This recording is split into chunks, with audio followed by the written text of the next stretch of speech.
কালাইনত ডকাইতৰ সন্ত্ৰাস অস্ত্ৰধাৰী ডকাইতৰ দলে লুটি নিলে নগদ ধনসহ সোণৰ অলংকাৰ ডকাইতৰ গুলীত আঘাতপ্ৰাপ্ত কেইবাজনো লোক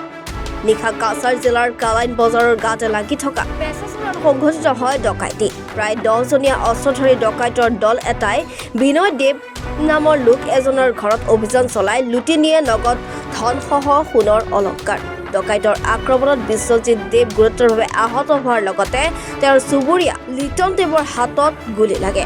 আতংক বিয়পাবলৈ ডকাইতৰ দলটোৱে শূন্যলৈ গুলীচালনা কৰি খোজকাঢ়ি আঁতৰি যায় ইপিনে খবৰ লাভ কৰাৰ লগে লগে আৰক্ষীয়ে ক্ষিপ্ৰতাৰে উক্ত স্থানত উপস্থিত হৈ তদন্ত আৰম্ভ কৰে আৰক্ষী অধীক্ষক নুমল মহত আৰু ডগ স্কোৱাডে অভিযান চলায় যদিও এই পৰ্যন্ত আটক হোৱা নাই দুষ্কৃতিকাৰী ঘটনাক কেন্দ্ৰ কৰি অঞ্চলটোত আতংকৰ সৃষ্টি হৈছে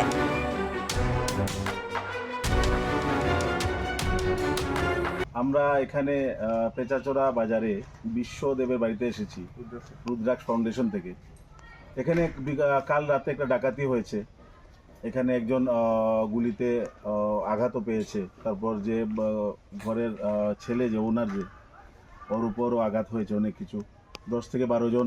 ডাকাত এসেছিল ডাকাতি করতে বিগত কদিন আগেও দেখেছি আমরা যে প্লিংয়ে ডাকাতি হয়েছে প্রশাসনের কি ভূমিকা আমি বুঝতে পারছি না তাই আমি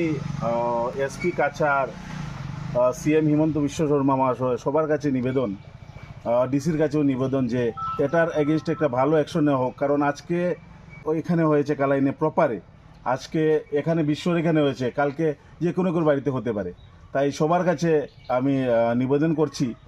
যে এটার এগেনস্টে ভালো অ্যাকশন নেওয়া হোক আর স্ট্রিক্ট অ্যাকশন নেওয়া হোক যাতে আমরা নাগরিকরা যারা এখানে আছি সবাই মানে থাকতে শান্তিতে থাকতে পারি এখানে একটা অশান্তির বাতাবরণ সৃষ্টি হয়েছে যেটা খুবই খারাপ লাগছে আর খুবই খারাপ অবস্থা ফ্যামিলিটা দেখছি এসে মর্নিং থেকে দেখছি ওদের অবস্থা খুব খারাপ কাল রাতে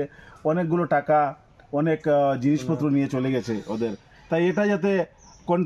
কন্ট্রোল কি এটা টোটালি বন্ধ হতে হবে আর না হলে রাস্তায় নামবো আমরা রুদ্রাক্ষ ফাউন্ডেশন থেকে আরও ফাউন্ডেশন আছে আরও এনজিও আছে সবাই আসবে আস্তে আস্তে আশা করি এই আন্দোলনে সবাই যাতে আমাদের সাপোর্ট করুক এটাই আমার কথা ছিল ধন্যবাদ কাটিগড়াৰ পৰা পাৰ্থ সাৰ্থীৰ ৰিপৰ্ট এনি ভাৰত 24